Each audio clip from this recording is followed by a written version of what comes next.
বিসমিল্লাহির রহমানির রহিম। আসসালামু আলাইকুম ওয়া রাহমাতুল্লাহি ওয়া বারাকাতুহু। আজকে আমরা কথা বলবো আমানত সম্পর্কে। ইসলাম একজন মুসলিমকে যে সকল উত্তম আখলাক নিজের মধ্যে ধারণ করার নির্দেশনা দিয়েছে তার মধ্যে একটি হচ্ছে আমানত। আমানত এই শব্দটি আমরা যখন শুনি কিংবা বলি তখন আমাদের মনে সাধারণত যে অর্থটি বা যে চিত্রটি ভেসে ওঠে তা হচ্ছে একজন মানুষের কাছে কোনো মূল্যবান বস্তু রয়েছে, সম্পদ রয়েছে, তিনি সেই বস্তুটি সংরক্ষণ করার উদ্দেশ্যে আরেকজন ব্যক্তির কাছে গচ্ছিত রাখছেন যেন তিনি সংরক্ষণ করেন এবং যখন সময় হয়, ফেরত দেওয়ার সময় হয়, তখন ঠিকভাবে তিনি সেই সম্পদটি তার মালিকের কাছে ফিরিয়ে দেন। সন্দেহ নেই এই বিষয়টি আমানতের অন্যতম গুরুত্বপূর্ণ একটি অংশ, কিন্তু কোরআন ও হাদিসে যে আমানতের কথা বলা হয়েছে এটি এই অর্থের চেয়ে, এই মর্মের চেয়ে আরও ব্যাপক বিষয়কে বোঝায়, নির্দেশ করে। সূরাতুল আহজাবের ৭২ নম্বর আয়াতে আল্লাহ তাআলা বলছেন, ইন্না আরাদনাল আমানাতা আলাস সামাওয়াতি ওয়াল আরদি ওয়াল জিবাল ফাআবাইনা আন ইয়াহমিলনাহা ওয়া আশফাকনা মিনহা ওয়া হামালাহাল ইনসান। এর মানে হচ্ছে যে আল্লাহ তাআলা বলছেন, আমি আমানতকে আকাশমণ্ডলী, পৃথিবী এবং পর্বতরাজি এদের সবার কাছে পেশ করেছি, উপস্থাপন করেছি, কিন্তু তারা সেই আমানত বহন করতে অস্বীকার করেছে এবং এই আমানত বহন করতে তারা ভয় পেয়ে গেছে, কিন্তু মানুষ এই আমানত বহন করেছে। এই আয়াতে যে আমানতের কথা বলা হয়েছে এর মানে কি? মুফাসসিরিনে কেরাম বলেছেন, এই আয়াতে যে আমানতের কথা বলা হয়েছে এর দ্বারা উদ্দেশ্য হচ্ছে আল্লাহ তাআলার আদেশ নিষেধ, তার বিধানাবলী, আল্লাহ তাআলার যাবতীয় হুকুম আহকাম, যেগুলো পালন করলে একজন মানুষ আল্লাহ তাআলার পক্ষ থেকে পুরস্কার লাভ করে, আর কেউ যদি পালন না করে তাহলে আল্লাহ তাআলার পক্ষ থেকে সে শাস্তি লাভ করে। এমন নির্দেশ, এই সকল কিছুকে, এমন শিক্ষা, এমন নির্দেশনাবলী, বিধিবিধান, এগুলোকে এই আয়াতে আমানত হিসেবে আখ্যায়িত করা হয়েছে। অপরদিকে আমাদের পুরো অস্তিত্ব, আমাদের দেহ, অঙ্গ প্রত্যঙ্গ, আমাদের সব কিছু আল্লাহ তাআলার পক্ষ থেকে আমানত। সূরাতুল গাফির ১৯ নম্বর আয়াতে আল্লাহ তাআলা বলছেন, ইয়ালামু খাইনাতাল আয়ুনি ওয়া মা তুখফি সুদূর। আল্লাহ তাআলা চোখের খেয়ানত সম্পর্কে জানেন এবং জানেন মানুষের অন্তর, মানুষের বক্ষ যা গোপন করে। তাহলে এই আয়াতে যে বিষয়টি বলা হয়েছে তা হচ্ছে চোখ এবং মানুষের দৃষ্টিশক্তি, এটা আল্লাহ তাআলার পক্ষ থেকে আমানত। এই চোখ এবং দৃষ্টিশক্তিকে ব্যবহার করতে হবে সেই সকল ক্ষেত্রেই, সেই সকল কাজে, সেই সকল বিষয়ে যার অনুমতি আল্লাহ তাআলা দিয়েছেন, যার নির্দেশ আল্লাহ তাআলা দিয়েছেন। এর বাইরে নিষিদ্ধ হারাম ক্ষেত্রে এই চোখের ব্যবহার, দৃষ্টিশক্তির ব্যবহার, এটি আমানতের খেয়ানত হবে, আমানতের লঙ্ঘন হবে। শুধু চোখ নয়, বরং মানুষের দেহ, অঙ্গ প্রত্যঙ্গ, এই সব কিছুই আল্লাহ তাআলার পক্ষ থেকে আমানত। ফলে আমরা আমাদের চোখ, আমাদের অন্যান্য অঙ্গ প্রত্যঙ্গকে আমাদের মন মতো যেভাবে খুশি সেভাবে ব্যবহার করতে পারি না, বরং আল্লাহ তাআলার নির্দেশিত পথ, আল্লাহ তাআলার নির্দেশিত পদ্ধতিতে আমাদেরকে এগুলো ব্যবহার করতে হবে। ঠিক একইভাবে আমরা এগুলোকে ধ্বংসও করতে পারি না। কেন? কারণ আমরা এগুলোর মালিক নই, বরং এগুলো আল্লাহ তাআলার পক্ষ থেকে আমাদের কাছে গচ্ছিত আমানত। এই হচ্ছে ইসলামে আমানতের ব্যাপক অর্থ, যার মধ্যে আমানতের যে প্রচলিত অর্থ, গচ্ছিত সম্পদের সংরক্ষণ, এটাও অন্তর্ভুক্ত আছে। একইভাবে এর বাইরে আরও অন্যান্য বিষয় রয়েছে। তো একজন মুসলিমকে আল্লাহ তাআলার পক্ষ থেকে আমানত রক্ষা করা, আমানতদারিতার নির্দেশ দেওয়া হয়েছে। আমানত যেন ক্ষুণ্ণ করা না হয়, আমানতের প্রতি যেন যত্নবান হয়, এই নির্দেশ আল্লাহ তাআলার পক্ষ থেকে এবং তার রাসূল সাল্লাল্লাহু আলাইহি ওয়াসাল্লামের পক্ষ থেকে দেওয়া হয়েছে। সূরাতুন নিসার একটি আয়াতে আল্লাহ তাআলা বলছেন, ইন্নাল্লাহা ইয়া'মুরুকুম আন তুআদ্দুল আমানাতি ইলা আহলিহা ওয়া ইযা হাকামতুম বাইনান নাসি আন তাহকুমু বিল আদল ইন্নাল্লাহা নি'মা ইয়া'iযুকুম বিহ। আল্লাহ তাআলা বলছেন যে আল্লাহ তাআলা তোমাদেরকে এই নির্দেশ দিচ্ছেন যে তোমরা আমানতগুলোকে তার হকদারদের কাছে পৌঁছে দাও, অর্পণ করো, এবং মানুষের মধ্যে যখন তোমরা ফয়সালা করবে তখন তোমরা ইনসাফের সাথে ফয়সালা করবে। নিশ্চয়ই আল্লাহ তাআলা যে উপদেশ তোমাদেরকে দিচ্ছেন তা কত উত্তম। একইভাবে সূরাতুল মুমিনুনে আল্লাহ তাআলা সফল কাম সার্থক মুমিনদের 6টি বিশেষ গুণের কথা, বৈশিষ্ট্যের কথা বলেছেন এবং পরিশিষ্টে বলেছেন এই 6টি গুণ মুমিনদের মধ্যে যখন থাকবে তখন তারা জান্নাতুল ফিরদাউসের অধিকারী হবে, উত্তরাধিকারী হবে। এই 6টি গুণের মধ্যে একটি গুণ হচ্ছে ওয়াল্লাযীনা হুম লিআমানাতিহিম ওয়া আহদিহিম রাউন, আর যারা তাদের আমানত এবং তাদের প্রতিশ্রুতি, প্রতিজ্ঞা এগুলোর ব্যাপারে যত্নবান। তাহলে সফলকাম মুমিন হওয়ার জন্যে, জান্নাতের অধিকারী মুমিন হওয়ার জন্যে যে সকল গুণ অর্জন করতে হবে তার মধ্যে এটিও একটি, যে আমানতদারিতা, আমানতের প্রতি যত্নবান হওয়া, এগুলো জরুরি। আমানতদারিতা, আমানত রক্ষা করার গুণ কেন অর্জন করা জরুরি, গুরুত্বপূর্ণ, এর ইতিবাচক আলোচনা। আমরা যদি নেতিবাচকভাবে দেখি তাহলে রাসূল আকরাম সাল্লাল্লাহু আলাইহি ওয়াসাল্লাম এর হাদিসে দেখতে পাই নবীজি আমানত রক্ষা না করা, আমানতের খেয়ানত করা, এটাকে মুনাফিকের নিদর্শন, আলামত হিসেবে বর্ণনা করছেন। প্রসিদ্ধ হাদিস, আবু হুরায়রা রাদিয়াল্লাহু আনহু বর্ণিত একটা হাদিসে নবীজি বলছেন, আয়াতুল মুনাফিকি সালাসুন ইযা হাদ্দাথা কাযাব ওয়া ইযা ওয়া'দা আখলাফ ওয়া ইযা তুমিনা খানা। মুনাফিকের আলামত হচ্ছে 3টি। যখন সে কথা বলে তখন সে মিথ্যা কথা বলে, যখন তার কাছে সে কোনো প্রতিশ্রুতি দেয় তখন সেই প্রতিশ্রুতি ভঙ্গ করে, আর তৃতীয় নিদর্শন হচ্ছে, আলামত হচ্ছে, যখন তার কাছে কোনো আমানত রাখা হয় তখন সে এই আমানতের খেয়ানত করে। মুসনাদে আহমদে বর্ণিত একটি হাদিসে রাসূল আকরাম সাল্লাল্লাহু আলাইহি ওয়াসাল্লাম আরও জোরালোভাবে বলেছেন, লা ঈমান লিমান লা আমানাতা লাহ ওয়ালা দীন লিমান লা আহদা লাহ। অর্থাৎ যে ব্যক্তির মধ্যে আমানতদারিতা নেই তার যেন ঈমানই নেই, যে ব্যক্তির মধ্যে প্রতিশ্রুতি নেই তার দিনদারি নেই।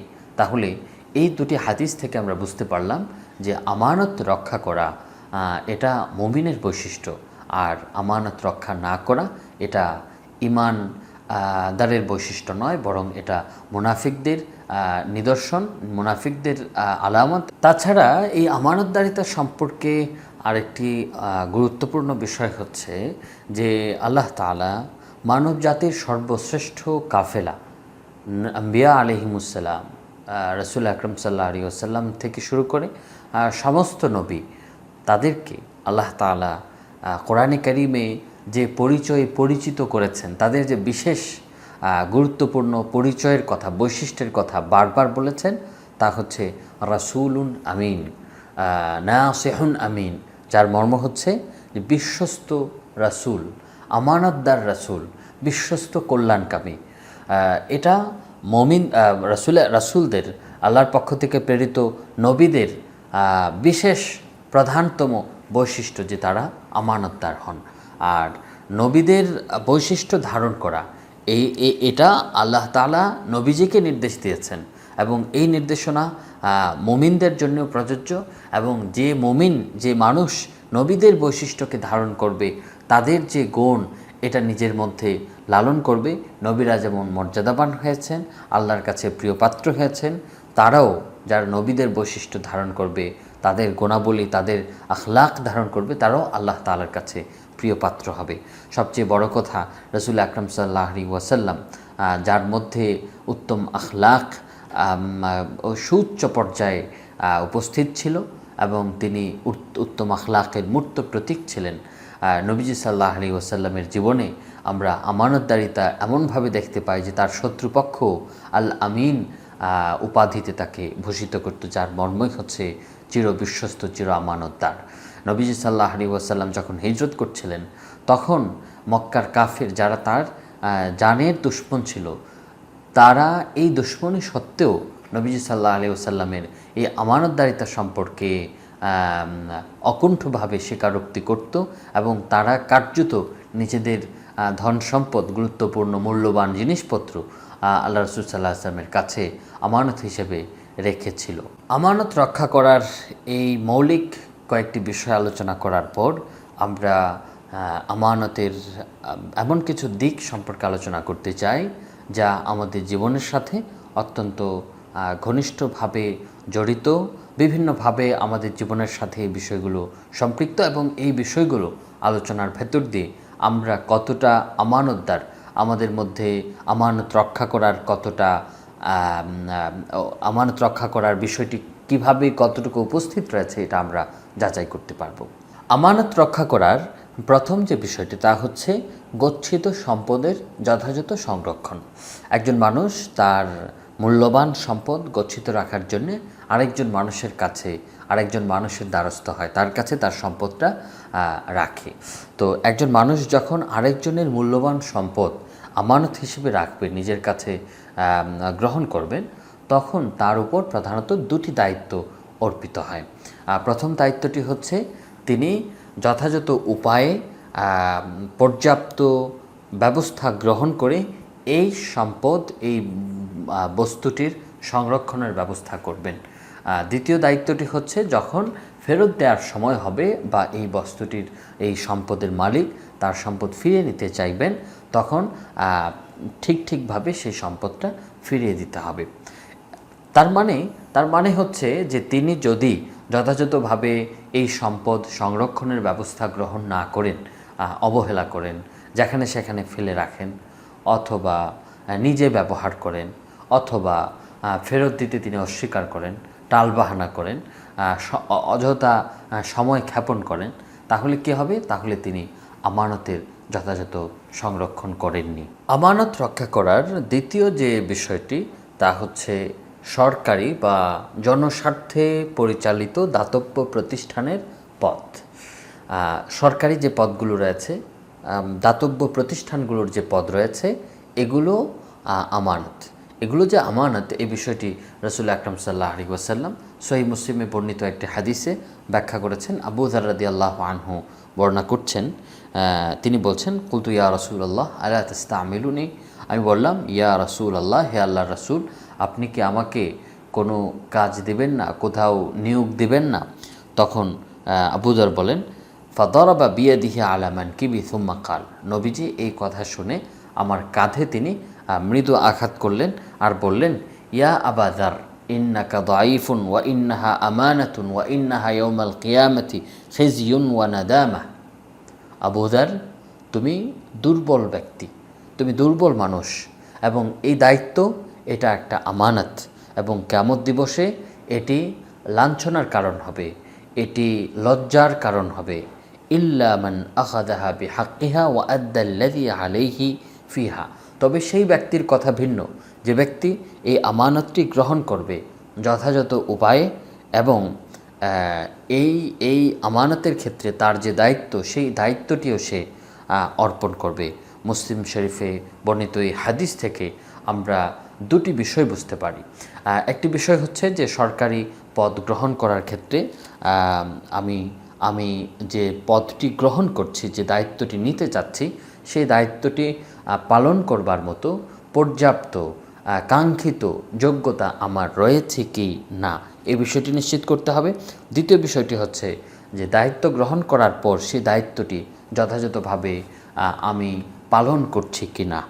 এই দুটির কোনো একটিতে যদি কোনো ঘাটতি থাকে, তাহলে রাসূল আকরাম সাল্লাল্লাহু আলাইহি ওয়াসাল্লাম যে আমানতের কথা বললেন, সেই আমানতটি আমানতের খেয়ানত হবে, সেই আমানত এর খেয়ানত হবে, এবং এই কারণে পরকালে লজ্জার মুখোমুখি হতে হবে, লাঞ্ছনার শিকার হতে হবে। এবং এই হাদিসকে সামনে রেখে আমাদের উলামায়ে কেরাম লিখেছেন যে অফিস বা দপ্তরের নির্ধারিত যে সময় থাকে, কর্মঘণ্টা থাকে বা কর্মদিবস থাকে, এই সময়গুলো, এই কর্মদিবসগুলো আমানত। ফলে কি হয়, যদি সময় মতো অফিস যায় কিংবা অফিসের যে নির্ধারিত সময়, সেই নির্ধারিত সময়ে অফিস কর্মকর্তাদের বা অফিসের সম্মতি ছাড়াই নিজের ব্যক্তিগত কাজ করা, তারপর হচ্ছে অফিসের ক্ষতি হয় বা স্বার্থের বাইরে যায়, এরকম কোনো কাজ করা, সেটা আমানতের খেয়ানত হিসেবে গণ্য হবে। প্রিয় দর্শক শ্রোতা, আমানত রক্ষা করার তৃতীয় যে বিষয়টি, সেটি হচ্ছে সরকারি পদ নিজে গ্রহণ করা। এটা যেমন আমানত, ঠিক একইভাবে অন্য কাউকে সেই পদে নিয়োগ দেয়া, নিযুক্ত করা, এটাও একটা আমানত।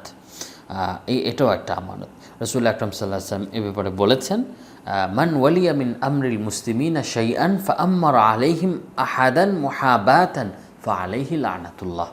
যে ব্যক্তি মুসলিমদের কোনো বিষয়ের দায়িত্বশীল হলো, দায়িত্বপ্রাপ্ত হলো, তারপর তাদের উপর কাউকে পক্ষপাতবশত আমির হিসেবে নিয়োগ দিল, দায়িত্বশীল হিসেবে নিয়োগ দিল, তার উপর আল্লাহ তাআলার লানত। মুসনাদে আহমদ, মুস্তাদরাকে হাকিম সহ হাদিসের একাধিক কিতাবে এই হাদিসটি বর্ণিত হয়েছে, যেখান থেকে এটা স্পষ্টত বোঝা যায় যে সরকারি পদ, দাতব্য প্রতিষ্ঠানের পদ, এগুলোতে কাউকে নিয়োগ দেয়া অন্যায়ভাবে, পক্ষপাতমূলকভাবে, এটাও আমানতের খেয়ানত হিসেবে গণ্য হবে। তাছাড়া বুখারী শরীফের একটি হাদিস, রাসূল আকরাম সাল্লাল্লাহু আলাইহি ওয়াসাল্লাম এই প্রবণতাটিকে, পক্ষপাতমূলকভাবে অযোগ্য ব্যক্তিদেরকে এই সকল পদে নিয়োগ দেয়া, এটাকে কিয়ামতের আলামত হিসেবে গণ্য করেছেন। নবীজি বলেন, ইদা উসিদাল আমরু ইলা গাইরি আহলি ফান্তাজিরিস সাআ। দায়িত্বকে যখন অযোগ্য ব্যক্তির হাতে অর্পণ করা হবে, তখন তুমি কিয়ামতের অপেক্ষা করো, কিয়ামত ঘটে যাওয়ার অপেক্ষা করো। তো সরকারি এই পদগুলো গ্রহণ করা এবং পদগুলোতে কাউকে নিয়োগ দেয়া, এই দুটি ক্ষেত্রে আমরা যদি আমানতদারিতার বিষয়টি রক্ষা করতে পারি, আমানতদার হতে পারি, তাহলে দুর্নীতিগ্রস্ত যে দেশগুলো রয়েছে এগুলোর ব্যাপক পরিবর্তন হবে এবং এই সকল কেন্দ্রিক যত সমস্যা সংকট রয়েছে এই সব কিছুর সমাধান হয়ে যাবে। আমানতের ক্ষেত্রে চতুর্থ যে বিষয়টি গুরুত্বপূর্ণ তা হচ্ছে পরামর্শ দেয়া। আমরা বিভিন্ন বিষয়ে একজন আরেকজনের সাথে পরামর্শ করি। কোরআন এবং হাদিসেও আমাদেরকে পরামর্শ করার প্রতি নির্দেশ দেওয়া হয়েছে যে গুরুত্বপূর্ণ কোনো কাজ করার আগে পরামর্শ করো, এবং এ কারণে আমরা আমাদের বিভিন্ন বিষয়ে সুধারণা পোষণ করে অন্য কারো কাছে যাই, অভিজ্ঞ ব্যক্তিদের কাছে যাই, তাদের সাথে পরামর্শ করি, তাদের মতামত গ্রহণ করি। তো আমাদের কাছে পরামর্শ গ্রহণের জন্য যারা আসবে এবং আমরা তাদেরকে যে পরামর্শ দিব, সেই পরামর্শটাও আমানত। সুনানে আবু দাউদে বর্ণিত একটি হাদিসে রাসূল আকরাম সাল্লাল্লাহু আলাইহি ওয়াসাল্লাম বলছেন, আল মুস্তাশারু মু'তামানুন, অর্থাৎ যার কাছে পরামর্শ চাওয়া হয়, পরামর্শদাতা ব্যক্তি, সেও আমানতদার। তাহলে তার কাছে যখন কেউ পরামর্শ চাইতে আসবে, তখন সে যে বিষয়ে পরামর্শ দিবে এই বিষয়ে চিন্তা ভাবনা করবে। এই আমানতদারিতার দাবি হচ্ছে যে যে পরামর্শ করতে আসছে তার কল্যাণ হয়, তার ভালো হয়, এমন বিষয়ে সে পরামর্শ দেবে। কোনো বিষয়ে যদি তার জানা না থাকে, তাহলে না জেনে সে তাকে কোনো বিষয়ে পরামর্শ দিবে না। এবং এই বিষয়টি অত্যন্ত স্পর্শকাতর। রাসূল আকরাম সাল্লাল্লাহু আলাইহি ওয়াসাল্লাম আবু দাউদের আরেকটি হাদিসে বলছেন, কি বলছেন, যে মান ইস্তাশারা আখাহু ফাআশারা আলাইহি বিআমরিন ওয়া হুয়া ইয়ারার রুশদা গায়রা যালিকা ফাকাদ খানাহু। যে ব্যক্তি তার আরেক ভাইয়ের কাছে পরামর্শ করতে গেল, তারপর সে তাকে এমন একটা বিষয়ের পরামর্শ দিল যে বিষয়ে কল্যাণ রয়েছে বলে সে মনে করে না, অর্থাৎ সে মনে করে যে কল্যাণ এই বিষয়ের মধ্যে নেই, এটা ভালো বিষয় নয়, তারপরেও সে ব্যক্তি ওই পরামর্শকারীকে এই বিষয়টা করতে বলল, ভুল পরামর্শ দিল। নবীজি বলছেন, এই ভুল পরামর্শ যে দিল ফাকাদ খানাহু, সে ওই পরামর্শকারী ব্যক্তির সাথে খেয়ানত করল। এ থেকে প্রমাণিত হয় যে পরামর্শ দেয়া এটাও আমানত, এবং ভুল পরামর্শ দেয়া এটি আমানতের খেয়ানত হিসেবে গণ্য হবে। এজন্য এই সকল ক্ষেত্রে অত্যন্ত সতর্কতা কাম্য। এই আমানতদারিতা সম্পর্কে 5 নাম্বার যে বিষয়টি আমরা বলবো তা হচ্ছে আমাদের নিজেদের মধ্যে যে আলাপ আলোচনা হয়, বিভিন্ন বৈঠক হয়, মজলিস হয়, সেই মজলিসগুলো আমানত, সেই মজলিসের কথাবার্তাও আমানত। আমরা 5-6 জন মিলে কোনো একটা বিষয়ে আলাপ আলোচনা করি, আমরা মন খুলে কথা বলি, বিভিন্ন মতামত দিই, বিভিন্ন কথা বলি। তো এমন কথা বলি যেটা আমরা চাই না যে আমাদের এই মজলিসের বাইরে অন্য কেউ জানুক, অন্য কেউ এ বিষয়ে অবগত হোক, আমরা এটা চাই না। তো ওই মজলিসে যারা উপস্থিত থাকবেন তাদের দায়িত্ব হচ্ছে ওই মজলিসের কথাবার্তাটা অন্য কারো কাছে না বলা, কেন? নবীজি সুনান আবু দাউদে বর্ণিত একটি হাদিসে বলছেন, আল মাজালিসু বিল আমানা, অর্থাৎ মজলিসের যে বিশেষ কথাবার্তা সেটাও আমানত হিসেবে গণ্য হয়। এই আমানতটাও রক্ষা করা কর্তব্য। তবে হ্যাঁ, যদি ওই মজলিসে কারো বিরুদ্ধে ষড়যন্ত্র করা হয়, তারপর হচ্ছে কাউকে ক্ষতি করার ইচ্ছা করা হয়, তাহলে অবশ্যই এর প্রতিকার করবে। এবং এই প্রতিকার করতে গিয়ে যদি কাউকে বলতে হয়, কাউকে জানাতে হয়, তা অবগত করতে হয়, তাহলে সেটা অবশ্যই করতে হবে। এটা আমানতের খেয়ানত হিসেবে গণ্য হবে না। আমানত রক্ষা করার ব্যাপারে ষষ্ঠ যে বিষয়টার কথা আমরা বলবো তা হচ্ছে যে একজন মানুষ তার গোপন কোনো বিষয় আরেকজন মানুষের সাথে নানান কারণে কখনো আলাপ আলোচনা করে। তো এই গোপন বিষয়টা যার কাছে বলা হলো তার দায়িত্ব হচ্ছে এই গোপন বিষয়টাকে আমানত হিসেবে গ্রহণ করা এবং এটি কারো কাছে প্রকাশ না করা। তার অনুমতি ছাড়া অন্য কারো কাছে এই গোপন বিষয়টি, তার সম্পর্কিত এই কথাটি বলা যাবে না। কেন? রাসূল আকরাম সাল্লাল্লাহু আলাইহি ওয়াসাল্লাম সুনান আবি দাউদে, সুনান তিরমিজিতে বর্ণিত একটি হাদিসে বলছেন, ইদা হাদ্দাথা আর-রাজুলু বিহাদিসিন সুম্মা ইলতাফাতা ফাহিয়া আমানাতুন। যখন কোনো মানুষ কারোর সাথে কথা বলে এবং তার এই কথাটা অন্য কেউ শুনে ফেললো কিনা এই জন্য সে ফিরে তাকায়, এভাবে দেখে, এই আশঙ্কা যদি হয় যে কেউ শুনে ফেললো কিনা, তখনই ওই কথাটা আমানত হিসেবে গণ্য হবে। যদি স্পষ্টভাবে বলে যে এটি কাউকে বলবেন না, অথবা এটি আমার গোপন বিষয়, অথবা এই কথাটা আপনার কাছে আমানত, তাহলে তো সেটা যে আমানত হবে তা বলার অপেক্ষা রাখে না। এই হাদিস থেকে পরিষ্কারভাবে এটা প্রমাণিত হয়। ঠিক একইভাবে আরেকটি হাদিস, সেই হাদিসে নবীজি বলছেন যে লা তাজলিস বাইনা রাজুলাইনি ইল্লা বিইذনিহিমা, তুমি দুই ব্যক্তির মাঝখানে তাদের অনুমতি ছাড়া বসবে না। তারা কি কথা বলছে সেটা হয়তো তারা চাচ্ছে না যে তুমি শোনো, তাহলে তুমি সেখানে বসবে না।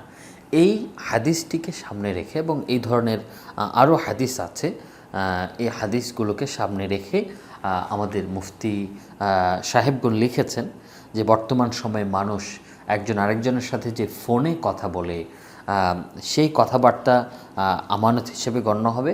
এজন্য কারো ফোন কলে আড়ি পাতা কিংবা কারো ফোন কল রেকর্ড করা, সেটা প্রকাশ করে দেয়া অথবা সেটা শ্রবণ করা, এই সব কিছু আমানতের খেয়ানত হিসেবে গণ্য হবে। এই কাজগুলো কিছুতেই করা যাবে না। একইভাবে এই হাদিস থেকে এটাও বোঝা যায় যে কারো ব্যক্তিগত চিঠি, মোবাইলের মেসেজ, চ্যাট, তারপর হচ্ছে ফোনের হিস্ট্রি, এই ধরনের বিষয়গুলো যেটা মানুষ অপছন্দ করে, চায় না অন্য কেউ দেখুক, অন্য কেউ এই বিষয়গুলো জেনে ফেলুক, ব্যক্তিগত ডায়েরি, এই ধরনের বিষয়, এগুলো আমানত হিসেবে গণ্য হবে। এবং এগুলো কেউ যদি লঙ্ঘন করে তাহলে আমানতের খেয়ানত হিসেবে গণ্য। প্রিয় দর্শক শ্রোতা, আমানতের ব্যাপারে সর্বশেষ যে বিষয়টির কথা আমরা বলবো তা হচ্ছে দ্বীনি বিষয়ে আমানত রক্ষা করা। আমরা জানি দ্বীন ইলমের মর্যাদা খুবই উঁচু, ঠিক একইভাবে এই দ্বীনি বিষয়ের গুরুত্ব তত বেশি, এবং এক্ষেত্রে আমানত অত্যন্ত জরুরি। আমানত রক্ষা করার দায়িত্বটাও অনেক বেশি। আল্লাহ তাআলা আমাদেরকে কোরআন এবং হাদিসে মানব জাতির উদ্দেশ্যে বিভিন্ন নির্দেশনা দিয়েছেন, বিভিন্ন শিক্ষা দিয়েছেন, এবং এগুলো অনুসরণ এবং এগুলো পালন করার মধ্যে এই মানব জাতির দুনিয়া ও আখিরাতের সাফল্য রয়েছে। এছাড়া মানব জাতি সফল কাম হতে পারবে না। তো আমরা যখন দ্বীনের কোনো বিষয় বর্ণনা করব, দ্বীনি ইলম সংক্রান্ত কোনো বিষয় মানুষের কাছে উপস্থাপন করব, তখন এগুলোকে ঠিকভাবে কোনো ধরনের সংযোজন বিয়োজন ছাড়া যথাযথভাবে বর্ণনা করতে হবে। আমি যখন কোনো হাদিস বর্ণনা করছি অথবা কোনো কিতাবের রেফারেন্স দিচ্ছি, তখন এক্ষেত্রে সর্বোচ্চ আমানত রক্ষা করতে হবে। নিজের মন গড়া কোনো বিষয় আমি এর মধ্যে যোগ করব না, অথবা ভুল কোনো তথ্য আমি মানুষকে উপস্থাপন করব না, এমনভাবে কোনো বিষয় উপস্থাপন করব না যাতে মানুষ সঠিক বিষয়টা জানতে ব্যর্থ হয়, মানুষ বিভ্রান্তিতে পড়ে যায়। মনে রাখতে হবে দ্বীনি বিষয়ে অত্যন্ত স্পর্শকাতর, এক্ষেত্রে আমানত রক্ষা করা অত্যন্ত গুরুত্বপূর্ণ। এজন্য অন্যান্য বিষয়ে যেমন আমানত রক্ষা করব, ঠিক একইভাবে দ্বীনি বিষয়েও সর্বোচ্চ গুরুত্বের সাথে এই আমানত রক্ষা করার প্রচেষ্টা করতে হবে। আল্লাহ তাআলা আমাদেরকে আমাদের জীবনের সর্বক্ষেত্রে আমরা যেন আমানত রক্ষা করে চলতে পারি, আমানতদারিতা অর্জন করতে পারি, আমানত এর চর্চা আমাদের জীবনের সর্বক্ষেত্রে করে যেতে পারি। আল্লাহ তাআলা আমাদেরকে সেই তৌফিক দান করুন। আমিন। সালামু আলাইকুম।